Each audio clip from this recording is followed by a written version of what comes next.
Ladies and gentlemen, the Hispanic Chamber of Commerce 2018 Board Chairwoman, First Lady Erika Prosper Nirenberg. Thank you. I get dressed really fast. Really fast. Now, I'm going to say Latinos and you're going to say leaders. Ready? Latinos. Leaders. Latinos. Leaders. I'm going to say Latinos and you're going to say smart. Latinos. Smart. Latinos. Smart. I'm going to say Latinos and you're going to say business together. Latinos. Business. Latinos. Business. Thank you so much and welcome to our 89th annual Gala. Latinos are leaders, but before I get into that, Latinos are heroes. And I want to thank basically my entire Gala co-chair committee, my co-chairs, my host committees, all these amazing people that made this possible. If anyone knows me, they know I can't plan a party worth anything. So my Gala host committee and my co-chairs did everything. Everything you see before you, everything you're going to see from the moment you walked into this building to the end of the night, they did it along with the amazing staff at the San Antonio Hispanic Chamber of Commerce. I want these co-chairs and this host committee to stand up, please, because I want to thank them. Please stand up.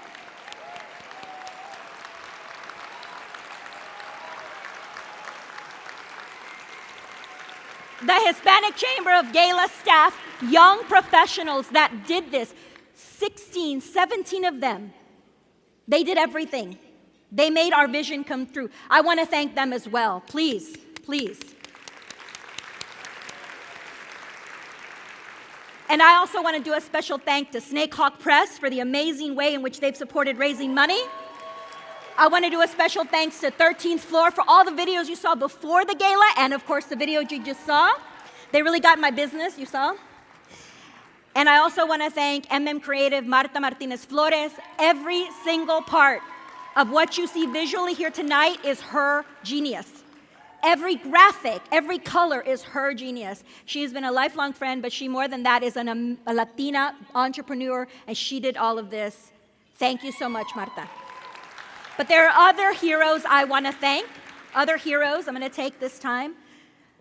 I want to thank my amazing team at HEB because of the fact that they are geniuses at what they do and the fact that they keep everything moving forward. I'm able to volunteer my time to the Hispanic Chamber this year. They are not just compassionate people and intelligent people, but they are what I consider to be the best of the best in the research world. Thank you so much, guys. Thank you. Thank you also to my very first bosses, Lionel, Kathleen Hall-Jamieson, and Karen Lee. They believed in me as a professional when I was starting out, and they told me what I was worth as a professional, and that means a big deal to someone starting out. Thank you so much. I want to thank also Steve Trevino and Jorge Elizondo. Not only do they show me what an amazing marriage is, but they also show me what true friendship and leadership is, and I am so grateful they're in my lives. And I want to thank, of course, my family, starting with my in-laws, Ken and Carol. They really, really help us. I mentioned childcare. Well, guess what? They are Childcare Inc. for us.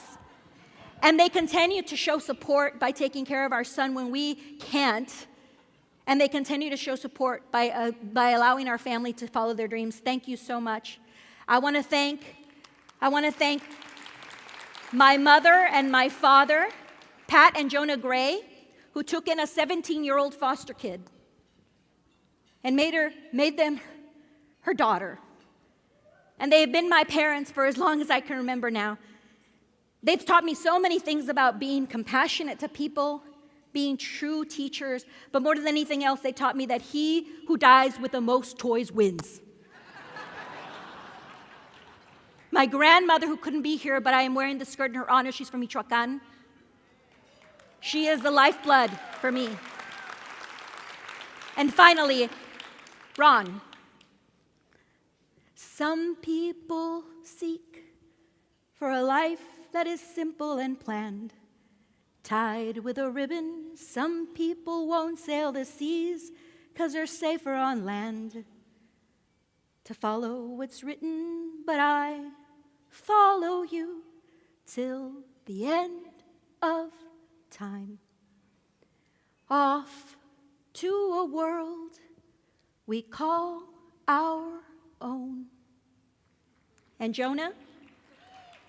Oh, Jonah, when you smile, I come undone. My son, look at my son. Pride is not the word I'm looking for. There is so much more inside me now. Oh, Jonah, you outshine the morning sun, my son. And when you smile, I fall apart, and I thought I was so smart. You too are my everything, and I love you more than anything in the world. Thank you.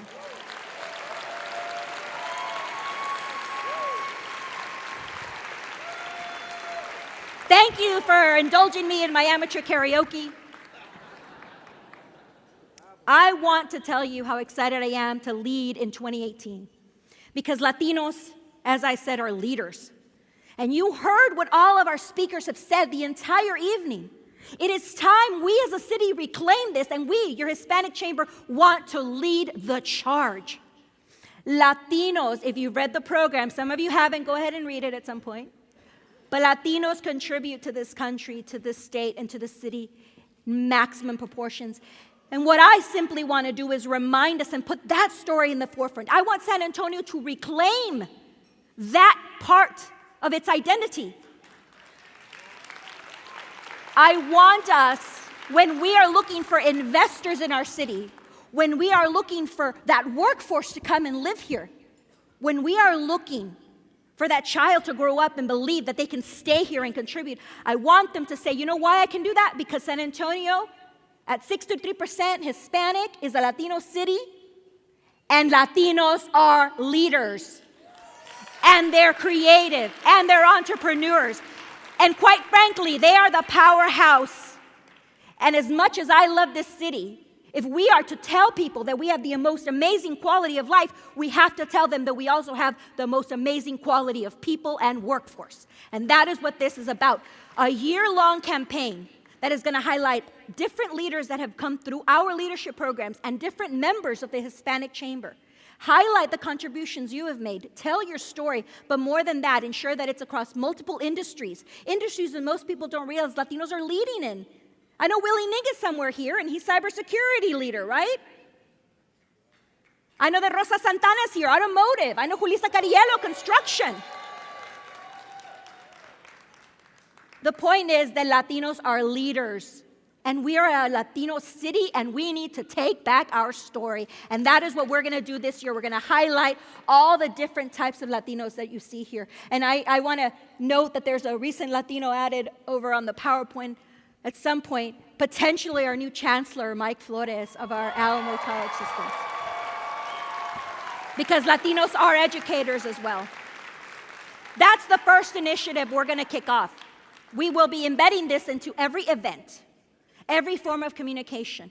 And we hope that you too look into your ranks, that you too also as companies and small businesses highlight those Latinos within your own businesses. It doesn't have to be just the Hispanic Chamber. You can do this internally with your internal communications. Be proud, San Antonio. Be proud of who you are. But I specifically want to highlight one group of entrepreneurs, one of the fastest growing, that is women-owned businesses. And your Latino chamber, your Hispanic Chamber of Commerce, this year is going to release 2 studies. The first is going to be in May at our Women of Distinction, Women Making a Mark on the World event. We are calculating what is the true GDP worth of a woman. Not just her professional life, but the fact that she does 2 other jobs most common that we pay for, but she never gets the credit. And she also never gets sized as to what that contribution is. Childcare and home, what I call home care, which is really cleaning up, right? Home management. If we were to really take into consideration what a woman would have contributed if she was being paid for their services, we are going to find out what that true GDP value and addition is to the economy. And we hope that that's the start of a true conversation as to what a woman is really worth in pay. And that is what the Hispanic Chamber, the first time it's ever been attempted, we are going to attempt it, and we're going to release those numbers at our Women Making a Mark Awards happening this May. The second thing that we are doing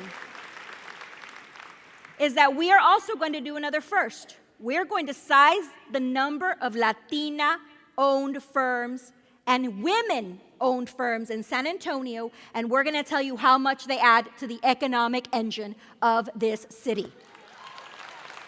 And that will come out in August as well. In addition to that, we have some amazing other women-led initiatives. In your program, you see, we're having the very first conversation with our first Latina parliamentarian ever in the Texas House, Shayla Slider, which is here honoring us tonight. She is going to be coming in August to have a conversation with us about what to expect, her point of view, as we think about the upcoming session. So this is the second part, the second big initiative around women and entrepreneurship and ownership that we are kicking off this year. But you know what's interesting is that as we think about supporting our current entrepreneurs, many of you here, we also have to think about that next wave. And the final thing I'm going to talk to you about is something that's very personal to me. And I've spent a latter part of the last year with some amazing supporters, and I'll talk about them.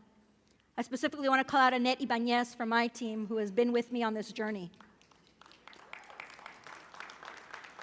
Because it's not just okay for us to bolster our current entrepreneurism. We want to make sure that our children are ready and have that mentality. So we went out and we talked to people. And we found out that entrepreneurial thinking, regardless, increases your educational access and success. You can see, it's a lot of words, you don't have to read them all, but just know that at every stage of education, having an entrepreneurial mindset, having that entrepreneurial thinking helps a child develop skill sets, helps a child curb tendencies of unwanted behavior, helps a child become a problem solver. So after speaking to over 500 families in San Antonio, various educational backgrounds, various income backgrounds, what we wanted to do was create something, because it is the 300th after all, that we could give San Antonio as a chamber and as a group of companies. That we could give them something that would bolster this entrepreneurial thinking, but at the same time, engage parents, make it easy, make it fun. And so I give you something that we're going to launch. It's called RISE, Raising and Inspiring Successful Entrepreneurs. Now, what RISE is, it is a year-long guide that parents, any parents at home can take and use to teach their kids basic entrepreneurial skills in the form of fun activities, in the form of different, easy-to-understand concepts. And the reason this is important is because when we spoke to parents, they were so willing to take ownership of this mentality for their kids. They were so willing to say, I'm in charge of ganas in my family. I'm in charge of raising a child who's going to have grit and resilience. I just need a little more help because I do what I can, but it would be great if I had some sort of guide. It would be amazing if I could have something that I could go back to. And so we heeded that need. This is what that 52-week, that year-long book curriculum is going to be based on. 11 traits. Don't you wish your own kids had these traits? Don't we wish our current workforce and future workforce had these traits? Everything from resourcefulness to financial literacy, to curiosity, empathy, but of course, persistence, grit, understanding failure is okay. All of these will be covered in this year-long, what we call curriculum, but RISE is more than a curriculum. It is a guidebook that parents can go back to. It is a guidebook that all of us can go back to and do together. And it's meant to be fun, and it's meant to be collaborative with a parent and a child. And I want to point out that this is an example. This is an example, one of the weeks. This is a tower challenge. Now, I happen to know from personal experience, because our team did this, that you're going to fail. You're going to fail when you try this. In fact, some of you, you can snapshot it, try it at home when you get home. The point of this exercise, however, is to fail. Because what we want to teach our kids is that failure is okay, that it's a chance to think of an alternative solution, that it's a chance to understand it's all right, the world doesn't end with failure, and that finally it is a chance for a parent and a child to sit together and have these discussions that otherwise a parent doesn't know how to say it. Can you imagine you going up to your kid and saying, hey, failure's okay, now what? Right? So this guidebook is something that we're really excited about. 52 weeks worth that a parent can come to and look up based on these amazing 11 things that you saw up there. These things. Now, I'm going to say a little bit of a story to embarrass my son, although I doubt he's embarrassed. You saw him jumping on a chair. The other day, he wanted Legos, and I said, tough luck, buddy. Get your piggy bank out. I'm not buying you Legos. You don't need them. So he was trying to figure out how to make money, and he was watching as I was making a very special food that we make for our dog, Moses, whom I love, but he has digestive issues. And he was looking at me and he was trying to figure out, So he starts asking me questions. How much does that cost? How much does that cost? How much does that cost? Before the end of maybe my 20 minutes of doing this, he had figured out a way to basically make the food himself and then convinced me to shoot a video so that he could sell it to my friends. I said sure, because I wanted to encourage. Within 2 hours, he had 9 orders. Not only did he buy his Legos earlier this week, but he sent out a second video saying, I will take orders this month and my mom will deliver them at the end. But that's exactly the kind of thing I am hoping that every parent who goes through this, who sees this, shares with their child. I am hoping that is what happens. And I am going to put a lot of stake and hope, but I don't have to do it alone. Because I have some amazingly great founders.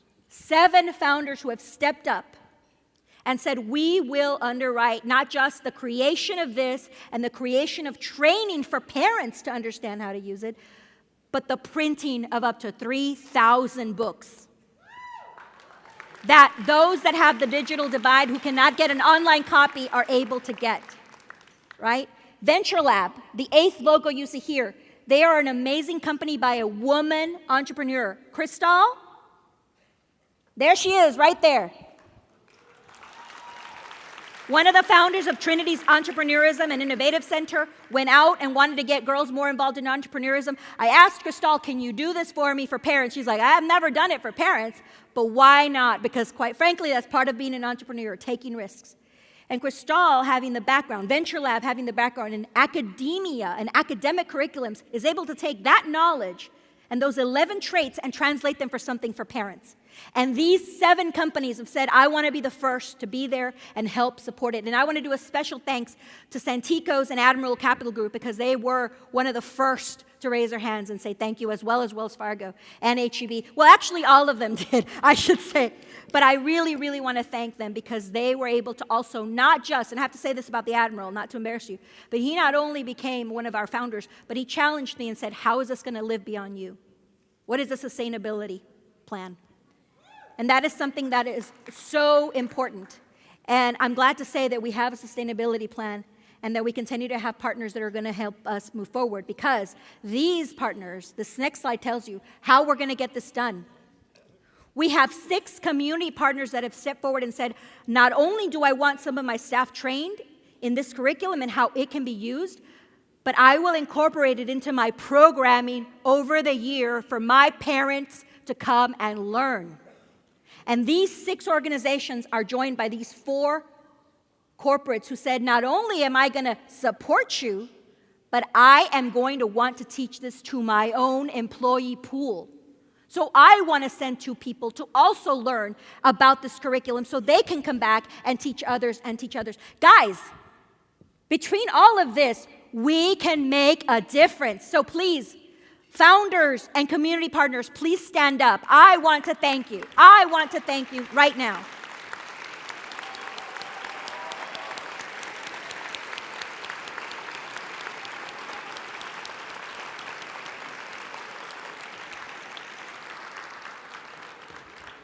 At the end of the day, this is about what we leave behind. I'll be gone in a year, maybe not, because according to everybody I've talked to that's a past chair, you really can't leave the Hispanic Chamber. But honest to goodness, what I am most grateful for is that all these companies, all these community organizations, they're in for the long haul to change our city. If we can get one parent to have a hope that they now can input into their child's education, even if they themselves don't have a high education, because that's the one thing I forgot to tell you. This curriculum is going to be written for anyone with at least a 5th grade education to understand. It's going to be bilingual, and it's going to be free.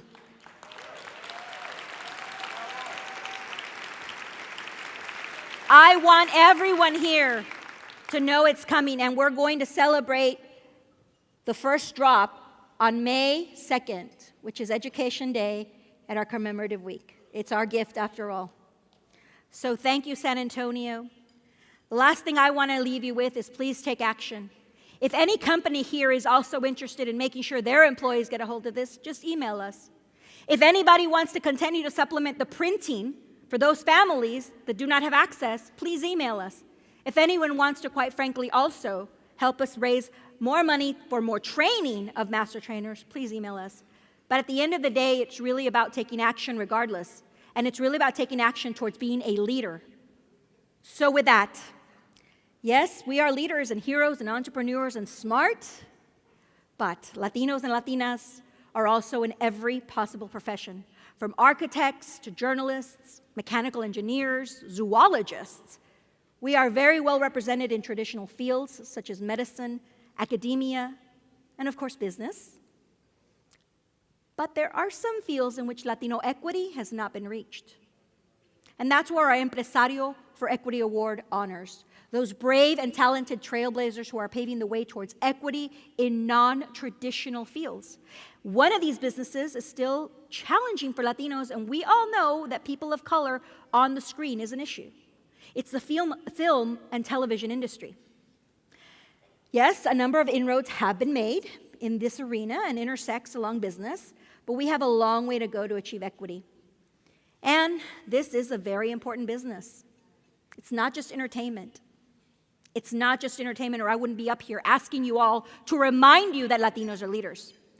In fact, it creates the images that shape our ideas, our children's ideas, and the world's opinion of who we are. The movement towards change and equity in show business is driven by the sheer tenacity and talent of a few Latinos and Latinas, and one of whom, of course, we honor tonight with the Empresario for Equity Award, film music composer Jermaine Franco. Miss Franco is one of our community's best in the business. She creates change and makes a difference song by song, note by note, and movie by movie. Jermaine is the first, I'm going to say this really slowly because I still can't believe she's here and honoring with her presence. She is the first Latina composer invited to join the Academy of Motion Picture Arts and Sciences music branch. That's the organization that chooses the Oscar winners. The very first Latina asked to join.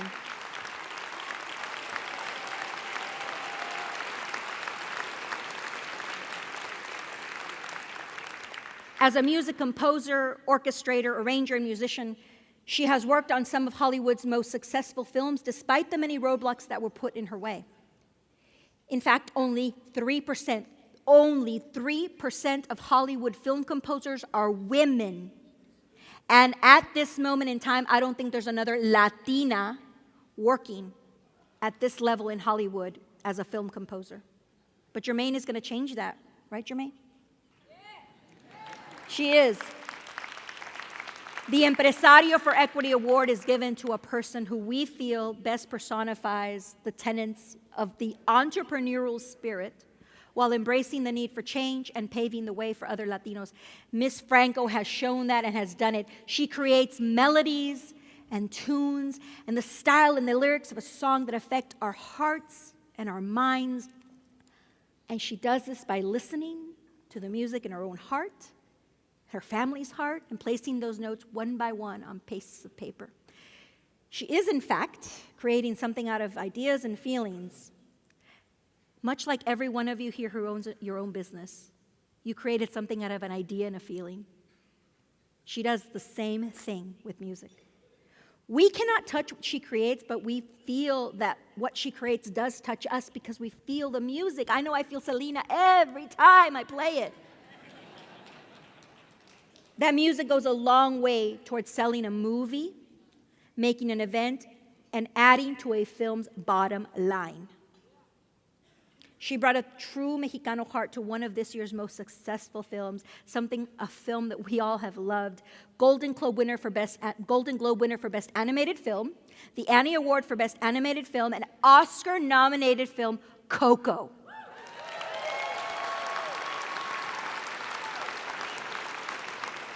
And I also know that her El Paso, Texas roots definitely have something to do with the gift and authenticity that she brings. Who's from El Paso? Who's from El Paso? Get it out. Get it out. Jermaine, normally I ask who's from the Valley here, but I'm going to give it to you. I'm going to give it to El Paso tonight. I want you to take a look at just some of the few films that Ms. Franco has worked on and contributed to, and you'll see and hear what she's been involved in and how she's been creating music for a number of Hollywood's most popular films and many of our children's favorite films, and quite frankly, I think some of yours. So let's watch.